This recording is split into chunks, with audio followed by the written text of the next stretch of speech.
Welcome back. Chapter number 11 pricing and valuation of life insurance. So ಇದ್ರ ಬಗ್ಗೆ ಏನೇನು probable ಪ್ರಶ್ನೆ ಬರುತ್ತೆ ನೋಡೋಣ. ಒಂದನೇ ಪ್ರಶ್ನೆ, what does the term premium denote in relation to an insurance policy? Premium ಅಂದರೆ ಏನು?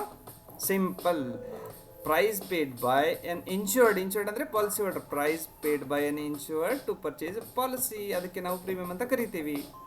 ಓಕೆ, ಮುಂದಿನ ಪ್ರಶ್ನೆ ಚಿರಿ ಇಂಟ್ರೆಸ್ಟ್ ಆಗಿದೆ ನೋಡಿದು. Which of the below is not a factor determining life insurance premium? Life insurance ಪ್ರೀಮಿಯಮನ್ನು ಯಾವ್ದು ಡಿಟರ್ಮೈನ್ ಮಾಡುತ್ತೆ? ಪಾಠದಲ್ಲಿ 5 ಪಾಯಿಂಟ್ಗಳಿದ್ದು ಹೇಳಿದ್ದೆ ನಾನು. ಸೊ ಒಂದೇದು ಮಾರ್ಟಾಲಿಟಿ ಡಿಟರ್ಮೈನ್ ಮಾಡುತ್ತೆ, ರಿಸರ್ವ್ಸ್ ಡಿಟರ್ಮೈನ್ ಮಾಡುತ್ತೆ, ಮ್ಯಾನೇಜ್ಮೆಂಟ್ ಎಕ್ಸ್ಪೆನ್ಸಸ್ ಡಿಟರ್ಮೈನ್ ಮಾಡುತ್ತೆ.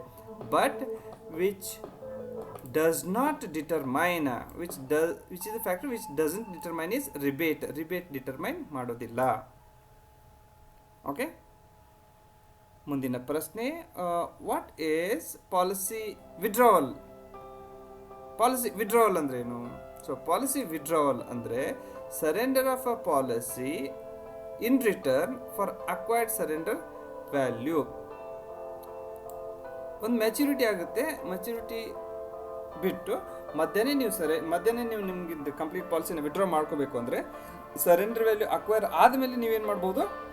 ನಿಮ್ಮ ಪಾಲಿಸಿಯನ್ನು ವಿಡ್ರಾ ಮಾಡ್ಬೋದು ಅಥವಾ ಸರೆಂಡರ್ ಮಾಡಬಹುದು. ಓಕೆ, ಮುಂದಿನ ಪ್ರಶ್ನೆ, which of the below is one of ways of defining surplus? Surplus ನಾವು ಕೆಳಗಿನ ಯಾವ ಒಂದು ಪಾಯಿಂಟ್ಗಳು ಸರ್ಪ್ಲಸ್ನ ಡಿಫೈನ್ ಮಾಡುತ್ತೆ? ಸೊ ಎಕ್ಸೆಸ್ ಲಯಬಿಲಿಟೀಸ್ ಇಲ್ಲ, ಇದು ಅರ್ಧ ಸತ್ಯ. ಎಕ್ಸೆಸಿವ್ ಟರ್ನ್ ಓವರ್, ಇದು ಅರ್ಧ ಸತ್ಯ. Excess value of liabilities over asset. Surplus ಯಾವಾಗ ಆಗುತ್ತೆ? ನಮ್ಗೆ ಲಯಬಿಲಿಟಿ ಜಾಸ್ತಿ ಆಗಿ ಖರ್ಚು ಜಾಸ್ತಿ ಆಗಿ ನಮ್ಮ ಉಳಿತಾಯ ಕಡಿಮೆ ಆದರೆ ಸರ್ಪ್ಲಸ್ ಆಗುತ್ತಾ? ಅಥವಾ ಆಬ್ವಿಯಸ್ಲಿ ಸರ್, ಉಳಿತಾಯ ನಮ್ಮದು ಜಾಸ್ತಿ ಆಗಿ ಖರ್ಚು ಕಡಿಮೆ ಆದರೆ ಅದರಲ್ಲಿ ದುಡ್ಡು ಉಳಿಯುತ್ತಲ್ಲ ನಮಗೆ. Excess of value of assets, ನಮ್ಮ ಹತ್ರ ದುಡ್ಡು ಜಾಸ್ತಿ ಇದೆ, ಲಯಬಿಲಿಟಿ ಕಡಿಮೆ ಆಯಿತು, ಸೊ ಅದು ಉಳಿಯುತ್ತೆ ನಮಗೆ. ಇದಕ್ಕೆ ನಾವೇನಂತೀವಿ? ಸರ್ಪ್ಲಸ್ ಅಂತೀವಿ. ಮುಂದಿನ ಪ್ರಶ್ನೆ, which of the below is not a component of ULIP ಪ್ರೀಮಿಯಮ್ದು ಕಾಂಪೊನೆಂಟ್ ಯಾವುದು ಅಲ್ಲ? ಸೊ ಯುಲಿಪ್ ಪ್ರೀಮಿಯಂಗಳಲ್ಲಿ ಕಾಂಪೊನೆಂಟ್ಸ್ ಬರುತ್ತೆ. ಒಂದು ಸರ್, ಚಾರ್ಜಸ್ಸು ಪ್ರೀಮಿಯಂ ಏನು ಕಾಂಪೊನೆಂಟ್ ಇದ್ದೇ ಇರುತ್ತೆ, ಆಯಿತಾ? ನಮ್ಮ ಚಾರ್ಜನ್ನ ಅವ್ರು ಪ್ರೀಮಿಯಮಲ್ಲಿ ಡಿಡಕ್ಟ್ ಮಾಡ್ತೀವಿ. ಇನ್ವೆಸ್ಟ್ಮೆಂಟ್ ಆಬ್ವಿಯಸ್ಲಿ ಅದು ಒಂದು ಪ್ರೀಮಿಯಮ್ದು ಭಾಗ ಆಗಿರುತ್ತೆ. ಮಾರ್ಟಾಲಿಟಿ ಚಾರ್ಜ್ನೂ ಒಂದು ಭಾಗ ಆಗಿರುತ್ತೆ. ಬಟ್ ಈ ಸೋಷಿಯಲ್ ಸೆಕ್ಯೂರಿಟಿ ಚಾರ್ಜ್ ಅಂತ ಬರುತ್ತಲ್ಲ, ಇದು ಪ್ರೀಮಿಯಂನ ಭಾಗ ಆಗಿರೋದಿಲ್ಲ. It is not a component of ULIP premium. ಮುಂದಿನ ಪ್ರಶ್ನೆ, life insurance companies may offer rebate to the buyers on the premium that is payable on the basis of. Rebate ಯಾವುದಾದ್ರ ಮೇಲೆ ಕೊಡ್ತೀವಿ ನಾವು? ರಿಬೇಟ್ ಸರ್ ಒಂದು ಸಮ್ ಅಶ್ಯೂರ್ಡ್, ಆಮೇಲೆ mode of the payment.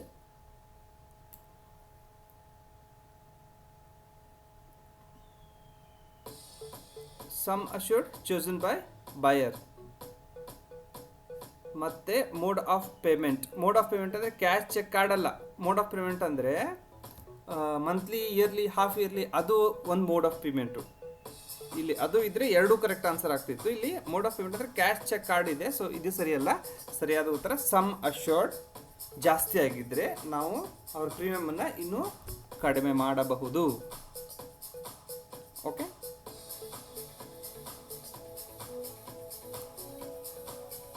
ಮುಂದಿನ ಪ್ರಶ್ನೆ, interest rates R one of the important components used while determining the premium. Okay, which of the below statement is correct? ಕೆಳಗಿನ 4 ಸ್ಟೇಟ್ಮೆಂಟ್ಗಳಲ್ಲಿ ಯಾವುದು ಸರಿಯಾದ ಸ್ಟೇಟ್ಮೆಂಟ್ ಆಗಿದೆ? ನೋಡಿ sir, lower the interest rate assume lower the premium ಇಲ್ಲ, ತಪ್ಪು. Higher the interest rate assume higher premium, ಇದು ತಪ್ಪು. ಸರಿಯಾದ ಉತ್ತರ ಯಾವುದು ಅಂದರೆ higher the interest rate assume lower the premium. ಇದು ಪ್ರೀಮಿಯಂ ಮತ್ತು ಇಂಟ್ರೆಸ್ಟ್ ರೇಟು ಇನ್ವರ್ಸಲಿ ಪ್ರಪೋರ್ಷನ್ ಆಗಿರುತ್ತೆ. ಇಂಟ್ರೆಸ್ಟ್ ರೇಟ್ ನಾವು ಜಾಸ್ತಿ ಅಸ್ಯೂಮ್ ಮಾಡಿದ್ರೆ ಪ್ರೀಮಿಯಂ ಆಬ್ವಿಯಸ್ಲಿ ಕಡಿಮೆ ಆಗುತ್ತೆ ಅವ್ರದ್ದು. ಓಕೆ, ಮುಂದಿನ ಪ್ರಶ್ನೆ, which of the below statement is correct? ಕೆಳಗಿನ ಯಾವ ಸ್ಟೇಟ್ಮೆಂಟು ಕರೆಕ್ಟ್ ಆಗಿದೆ ನೋಡೋಣ. Business strain is the difficulty faced by companies in securing new business. ಇದು ಕರೆಕ್ಟಾ?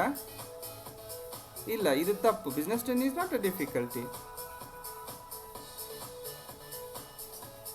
Next option, business strain arises at the end of the policy term. ಇಲ್ಲ, ಕೇಳಕ್ಕೆ ಬರೋದಿಲ್ಲ sir business strain ಯಾವಾಗ ಬರುತ್ತೆ ಅಂತ. ಇದು ತಪ್ಪು. Business strain arises due to excess premium. ಇಲ್ಲ, ಇದು ತಪ್ಪು ಉತ್ತರ. ಸರಿಯಾದ ಉತ್ತರ ಯಾವುದು? Business strain arises because of excess expenses. ಯಾವಾಗ ನಮಗೆ ಒಂದು ಬಿಸ್ನೆಸ್ ಭಾರ ಅನಿಸುತ್ತೆ, ಖರ್ಚು ತುಂಬ ಜಾಸ್ತಿ ಆದಾಗ ಮಾತ್ರ ನಮಗೆ ಅದು ಬಿಸ್ನೆಸ್ ಸ್ಟ್ರೇನ್ ಆಗುತ್ತೆ ಅಲ್ವಾ? ಚಲೋ, ಪ್ರಶ್ನೆ 9.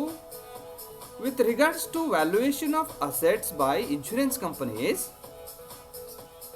Dash is the value at which the life insurer has purchased or acquired assets.